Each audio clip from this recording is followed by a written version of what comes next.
அல்ஹம்துலில்லாஹ் இது டே 9 இஃப்தார் தாங்க. நாள் செஞ்சிருந்த உருளைக்கிழங்கு ஸ்டஃபிங் கொஞ்சம் எச்சா இருந்துச்சுன்னு ஃப்ரிட்ஜில் சித்தி எடுத்து வச்சுருந்தாங்க. அதை வச்சு தான் நான் ஒரு உருளைக்கிழங்கு போண்டா ரெடி பண்ணேங்க.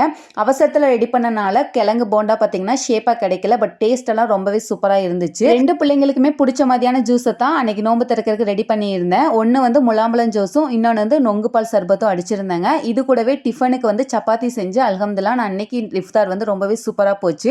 இது டே 10 இஃப்தார் தாங்க. அன்னைக்கு ஜூஸ் பார்த்தீங்கன்னா ஆப்பிள், வாழைப்பழம், அது கூட கொஞ்சமாக நாட்டு சக்கரை, பூஸ்டெல்லாம் போட்டு ஒரு ஜூஸ் ரெடி பண்ணியிருந்தேன். எனக்கு பிள்ளைகளுக்கெல்லாம் ரொம்பவே பிடிச்சிருந்துச்சு. ஹஸ்பண்டுக்கு தான் பிடிக்கல. நாட்டு சக்கரோட ஸ்மெல் ஒரு மாதிரி இருக்குது அப்படிங்கிற மாதிரி அவங்க சொல்லிட்டு இருந்தாங்க. அது கூடவே கொஞ்சமாக முலாம்பழம் ஜூஸும் அடித்தேன்.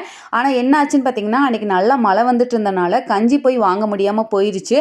வடையெல்லாம் சுட்டுட்டுமே கஞ்சி கிடைக்கல. கஞ்சி இல்லாமல் என்னதான் எத்தனை பொருட்களை வச்சு நோன்பு திறந்தாலுமே அன்னைக்கான நோன்பு வந்து ஒரு ஃபுல்ஃபில் ஆகாத மாதிரி தான் இருக்கும். ஹஸ்பண்டுமே சொல்லிக்கிட்டே இருந்தாங்க. ஸோ அன்னைக்கு டிஃபனுக்கு வந்து வெண்பொங்கல் தான் ரெடி பண்ணியிருந்தேன். வெண்பொங்கலும் தேங்காய் சட்னியும் ரொம்ப நாள் புள்ள கேட்டுகிட்டே இருந்தா. ஸோ நேற்றுக்கு அதையவே பண்ணி கொடுத்தாச்சுங்க.